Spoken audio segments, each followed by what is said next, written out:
Welcome to Cap & Cork's Finishing School, where we teach you to drink what you love and love what you drink. Hi, I'm Rachel, and I'm the student and the host of Cap & Cork's Finishing School program. Each week, I step up to the bar with one of our subject matter experts, and this week is no exception. We have Brent Parker, district manager and host of the Cap & Cork Lounge. So Brent, today we are tackling the category of ciders. And this is like a category that's really expanded over the years, but can you tell us a little more about how the category itself is defined? Well, ciders, as you said, have really grown. I mean, the category used to only have a handful. Now there's shelffuls of cider. Ciders traditionally are almost all of them gluten-free. Not all, but most are. Most of them will tell you gluten-free on the outside. Again, not all of them. Today we're going to taste one that actually is gluten-free, but does not state that. So, gotcha. Just an added bonus. Just an added bonus. So, and again, what we have in the cider category is sweet and dry ciders. I mean, so it can run a similar gamut to wines. Exactly. Okay. Yep. Now I know I was a cider fan early on, and like you said, it was very limited. I felt like we had two choices. Now all of those brands are expanding, but then do we also have local options too? We do, and actually we're going to taste one today that we're very proud of. So what do we have here? Today we're going to try the EEs dry hop cider. Okay. Well, heck, before we do this, I got a little treat for you. So, Eric, today we decided to bring the local expert, Eric Harris, owner of EEs Winery, who is going to sip a little of his dry hop cider with us. Perfect. Eric, we'll have you step right up here. Right in front of the product? Right in front of the product, right? We'll set it to the side. So tell us a little more about your two ciders that you have offered here and how you came about offering these up and canning them. And so we felt like we were missing a large market share of people who, couples would show up at the winery in the retail space, and typically the wife likes the wine and the husband says, well, I drink a beer if you have it. It's like, well, we'd love to have it, but it's illegal for us to sell anything with grain in it. So we kind of explored the realm of cider because you can get pretty creative with it. As you can see on the shelves, there's a lot of different things, and I noticed there's people in other states making a traditional English-style dry hop cider. So dry meaning no residual sugar, which most ciders on the shelf today are very sweet, or even a little bit sweet. This one has no sugar in it, and we've added hops, calypso hops, to try to mimic a beer. And so we were serving it off draft at the winery occasionally, just to see what people thought of it, and then figured out there's a guy with a canning line that can bring it to your facility, can your product, and off we went. So not a bad deal. Yeah, after launching the dry hop cider, we really felt like we need the other part of that market share of the semi-sweet category. But how do we differentiate? Well, we found out that we could do these. They're called sleek cans. You see Red Bull in them oftentimes, things like that.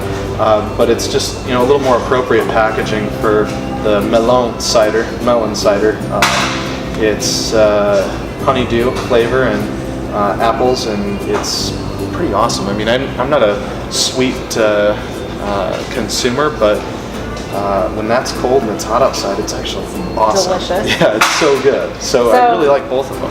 What do we have? This one is the dry hops here. So when you come to tasting the cider, do you taste it similar to a wine?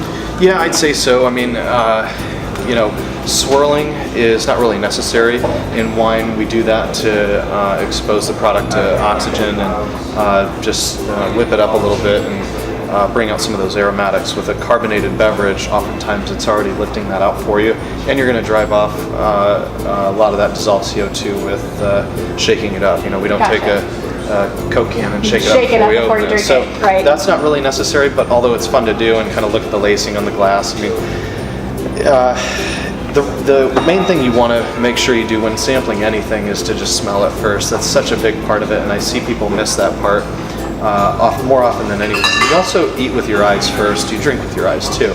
Cider, as we know it in the grocery store, is typically brown, right? And in the wine world, a brown product is a flawed product. It's oxidized, so it's important to make sure that the juice and the finished product remains stable and clear.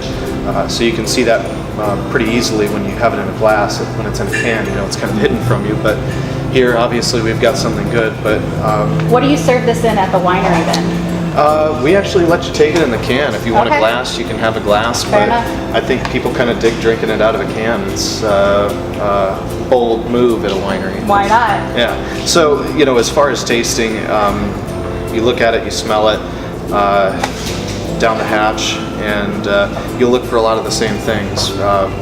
Initial impression, mid-palate, finish, and you don't really need to get too crazy about it. Right. One of the things that I continue to hear, and I would be inclined to agree with, is that both of these ciders really have this compounding effect where you sample it once and you get certain notes, and then you sample it again and it just kind of starts to evolve on your palate. And so they neither of them are really heavy or in your face. They're both just really easy drinking, enjoyable products. I'm just so happy with them. Good. Well, guys, let's try it. Let's try it. Yeah, cheers.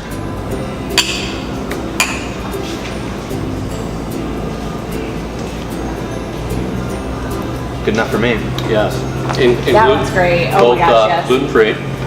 Yeah, so when it comes to gluten-free, making that statement, I can say that the product was made without gluten, and that there shouldn't be any in there, but I don't send it in for gluten-free certification, so making that statement wouldn't be something that would be legal, but it is true nonetheless. So it's a great option for people who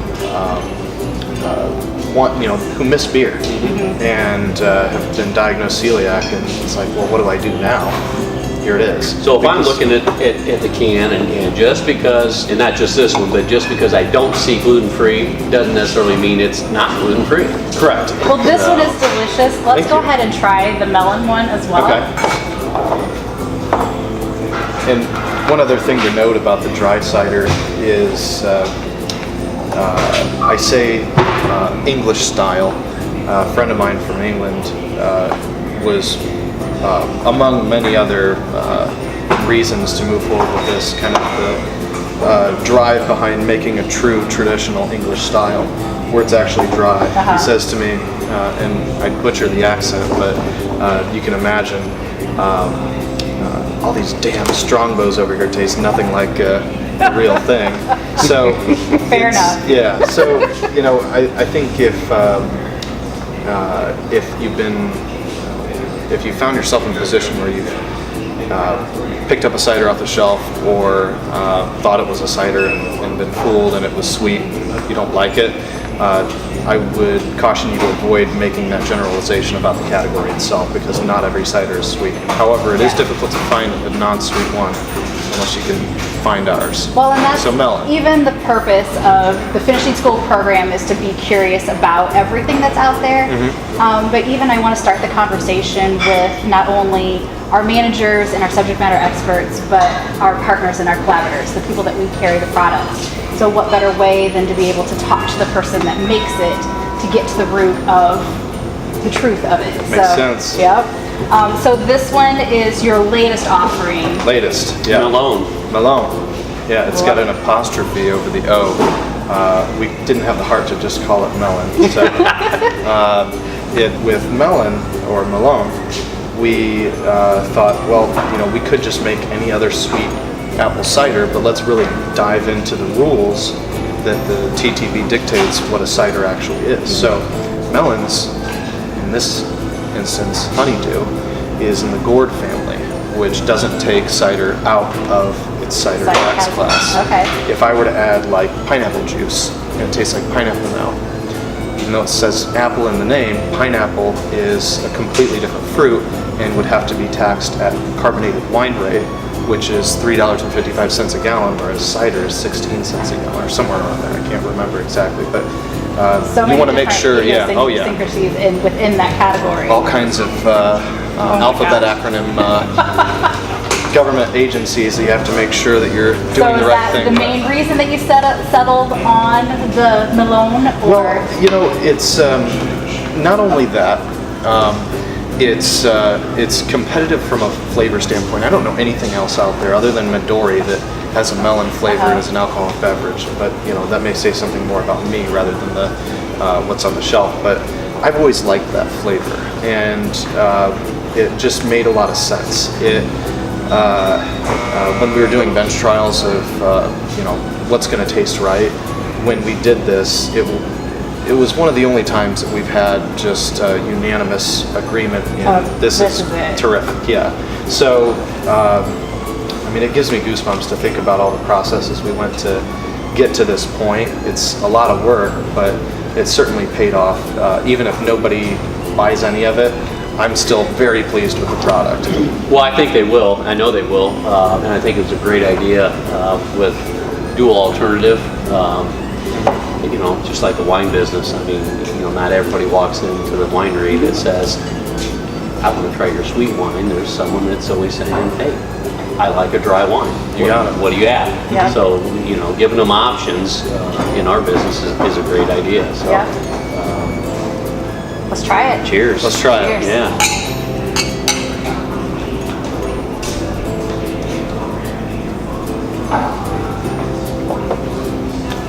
That one is amazing. I mean, like, it's not overwhelming at all. It gives you that nice, even flavor through it. it's not Kool-Aid-y. No. It's a mellow fruit. Yeah. It's very. And that's what we try to do with all our wines too. Even the still fruit wines in glass bottles, plum, cherry, white sangria. The original fruit that the wine is made from should reflect the final balance of the finished product. So, like for example, blackberries. You eat a blackberry, it's not like it's sweet candy. Right. Yet so many blackberry wines out there are just liquid sugar. Purely syrup. And while I would probably say Melon is a little bit sweeter than a honeydew, the intention was to maintain that balance with acidity. We've also got apples in there too, so we need to consider the original sweetness level of that as well. So a lot of that drives our decision making in determining what that final product should be. It should be a reflection of the original fruit rather than just appeasing the soda pop culture to a certain extent. I think for me with this one, I get just a touch more effervescence, which I think really intensifies the quality fruit. I mean, it brings it out. When we say sweet and dry, we really would confuse consumers because, again, like you said, not sweet. I mean, fruity enough that, hey, for the guy that doesn't want it dry, but not right. Candy. Yes. Mm-hmm. Yeah. I mean, it's. I would just again say it's a matter of focusing on a balanced product. Well, I think we really appreciate you taking the time not only to make this product but to offer it up, and it is delicious. So I encourage everybody to get out and try this. And are we going to start carrying these? We are. Actually, they are available this week, hitting our stores as early as Thursday. Nice. So we're really excited about it. Shop almost available at every Cap and Cork. Well, that way, if anybody's been out to EEs, to their wonderful location out in Roanoke, if they have tried either of these, they can now try them at home after they stop by Cap and Cork. So, Eric, Brent, thank you guys for joining me for finishing school. You've already finished your drink. You better pick up another one there. But this is finishing school, and that's what we do. Cheers, guys. Cheers. Cheers. If you want to find out about any more of the beer, wine, or spirits, or ciders that we have highlighted in our finishing school program, Just stop into any of our 15 neighborhood Cap and Cork locations, talk to our managers and our staff, and just ask them what you might like on your table tonight. If you want to find out first what's going on at Cap and Cork, sign up for our email newsletter at capandcork.com. And if you want to follow along on the fun, follow on our social media channels on Facebook, YouTube, Twitter, and Instagram. Well, Brent, thanks and cheers. Cheers to you. That's all for today. Class dismissed. We'll see you right back here next week.